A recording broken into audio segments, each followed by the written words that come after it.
Hi, I'm Mike from 1A Auto. We've been selling auto parts for over 30 years. We're dedicated to delivering quality auto parts, expert customer service, fast and free shipping, all backed by our 100% satisfaction guarantee. We've created thousands of videos to help you install our parts with confidence, and that saves you time and money. So visit us at 1aauto.com, your trusted source for quality auto parts. In this video, we're going to be working with our 2012 GMC Acadia. We're going to be showing you how to remove and replace your front brakes. We're doing this on the passenger side. Process will be the same on the driver's side. We always recommend you replace these in a pair, as well as wearing a dust mask when you're working on it, as the old pads are going to be full of rust and corrosion and brake dust that you don't want to breathe in while you're working. If you like this video, please click subscribe. We have a ton more information on this and many other vehicles. And if you need these parts for your car, you can follow the link down in the description over to 1aauto.com. Here are the items you'll need for this repair. Using a 22mm deep socket and a breaker bar, we'll crack all of our lug nuts loose. You can raise and support your vehicle on a jack and jack stands if you're doing this job at home, but we're going to use a vehicle lift to make it easier to show you what's going on. Once the tire's in the air, finish removing your lug nuts. Be sure to keep a hand on the tire when you remove the last lug nut.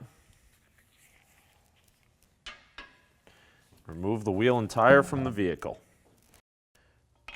Brace your lug studs with a pry bar so we can turn our rotor screw out with a T30 Torx bit and a ratchet. Once you get it cracked loose, you should be able to take that pry bar out of the way and just spin the rest out nice and easy. Now this screw isn't critical to how your brakes function. It's just designed to hold the rotor upright while we work on the rest of the brake components. But it is nice to have, so be sure to keep it close. Using a 13mm socket and a ratchet, we'll remove the two caliper slide bolts on the back of the caliper. Be sure to loosen both of them before removing either one fully, or when you go to turn the other one, you can cause the caliper to twist around and it makes it a lot more difficult to remove. Keep a hand on there when you take the last bolt out so it doesn't fall and risk tearing that brake line. Work the caliper off, and using a bungee cord, mechanics wire, or a zip tie, go ahead and secure the caliper up and out of the way.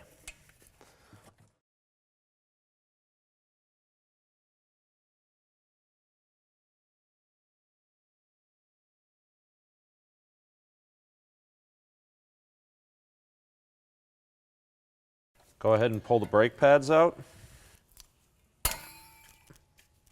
You may find this to go a little easier with the help of a small flat blade screwdriver.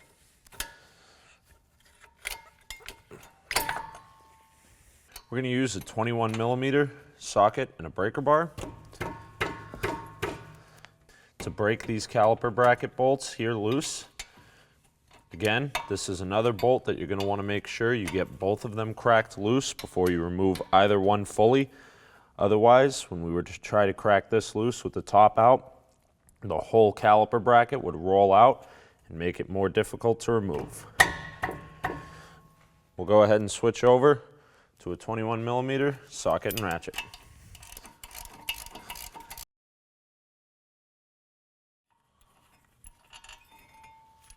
Remove the caliper bracket from the spindle. Now our rotor isn't just going to pull off, so what you can do is if you aren't going to save the rotor, which we don't recommend you do anytime you change the brake pads, we recommend you do the rotors as well, because you can see we have this rust buildup here, and while you can get them machined, that usually brings them down so close to the factory limit that they get hot and warp more easily.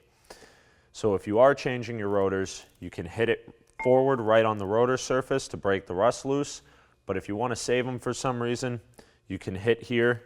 Very careful not to hit the studs to release the rust.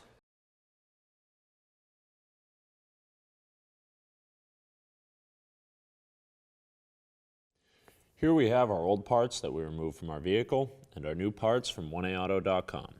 As you can see, these parts are exactly the same. We have the same 6-lug bolt pattern on our rotors. We have the same beveled hole here for our rotor screw. Our brake pads are exactly the same size and shape. We even have a new audible pad indicator here, or brake squealer, which is going to hit your rotor when your pads start to wear down to the point that it's time to change them. That'll start to squeak against the rotor and give you an audible heads up that it's time to get a brake service. The rotors are the same thickness. These actually are a little bit thicker because they haven't been worn down like the old ones have here. It's still a nice vented rotor, which is going to help dissipate the heat generated when braking. And they're the same on the back side as well. So if your old brakes are worn out, glazed, squealing, grinding, or you have rust buildup or a warped rotor causing a vibration in the pedal, these new parts from 1A Auto are going to go in direct fit, just like your original equipment, get your vehicle stopping short and safe just like it should, and fix you upright. Again, anytime that you're going to be doing something that kicks up dust and debris when working on a vehicle, we recommend you wear a dust mask. Now this hub isn't too bad, but we always clean them just to make sure that everything's nice when we put our new parts on. Use a steel wire brush to remove all that dirt and debris, all this rust buildup from the hub, so we can put a coat of grease on there and make sure we don't have to fight our rotor off on our next brake job like we just had to here. Once you've removed all the debris from your hub surface, go ahead and apply a thin coat of grease to the flat portion and around the center bore here to make sure that we don't have any more corrosion buildup and that our rotors come right off by hand next time we have to do our brakes. You always want to clean your brake caliper carrier whenever you take it off. Make sure it gets some nice fresh grease on it, that you remove any old corrosion and buildup that's going to make our new brake parts not work smoothly.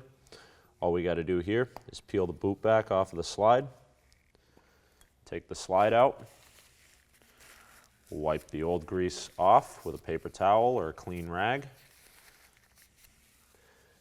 Give it a quick check that there are no nicks or burrs anywhere on it and no rust buildup. This is nice and clean and smooth.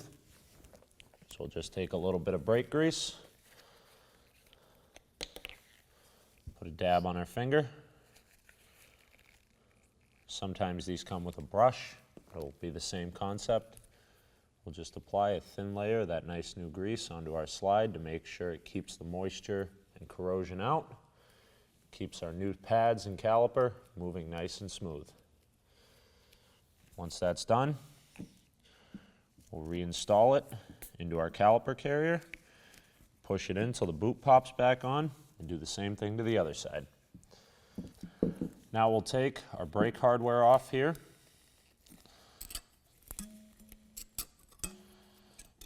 This is just a shim or an insulator, they call it sometimes, to keep the pad from making noise while it moves. Keep it in there nice and tight. Pop that off, again with our steel wire brush. We'll just get in there and remove any corrosion and buildup.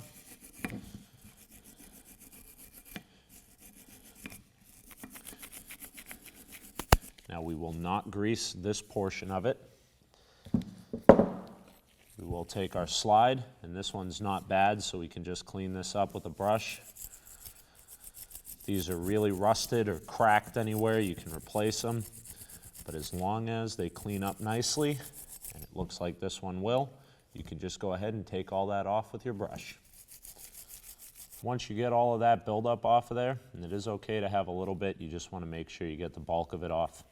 We'll go ahead and snap it back into our caliper bracket.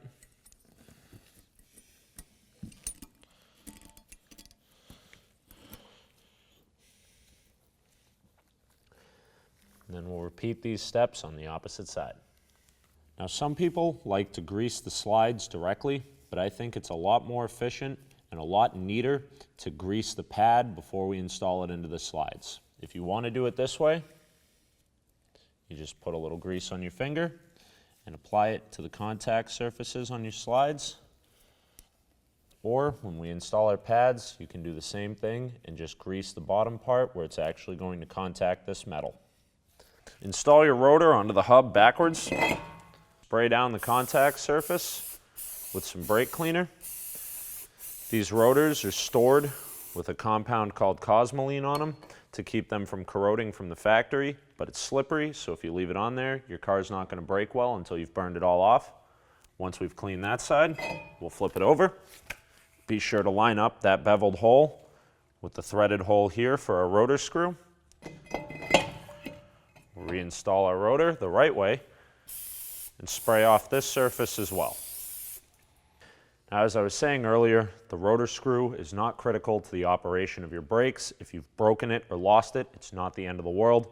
However, you can see our rotor hangs on an angle here, which means when we go to install our caliper carrier, our brake pads, and eventually our caliper, this little bit of angle is going to cause us some headache putting it back together. So we'll push it back on flat, and with our T30 torque socket and ratchet, we'll reinstall that screw into our rotor.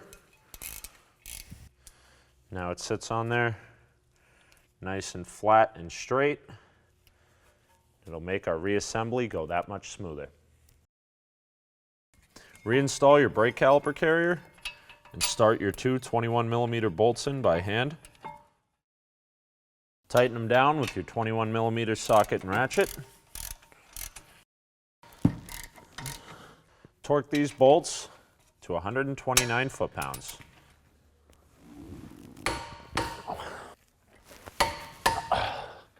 If you didn't grease your slides earlier, grease the ears of your brake pads where they're going to contact the slides. Just a little bit is fine. Then install them into the slides on your caliper carrier.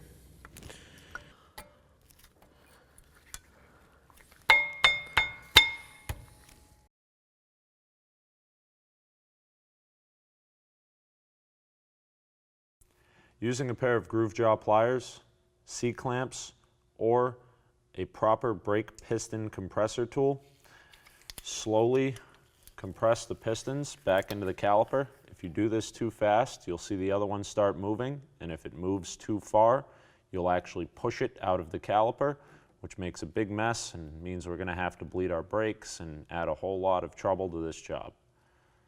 Bring them down until they're all the way flush.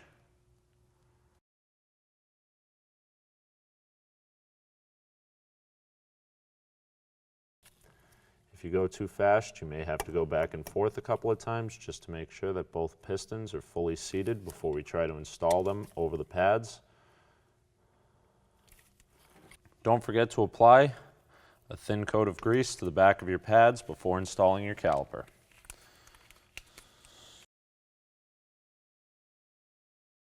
Remove whatever you used to secure your caliper up and out of the way.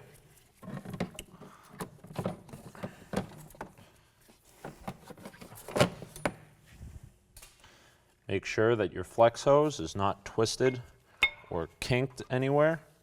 Reinstall your caliper over the slides. And your two 13mm bolts into the slides. Tighten these up with your 13mm socket and ratchet. Torque the guide pin bolts to 47 foot-pounds.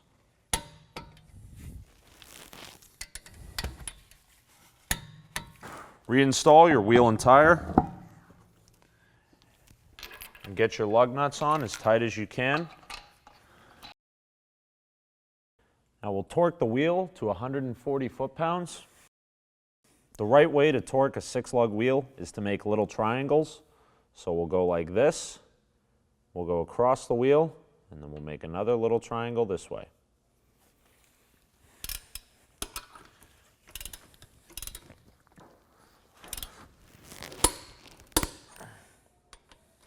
Thanks for watching. Visit us at oneauto.com for quality auto parts, fast and free shipping, and the best customer service in the industry.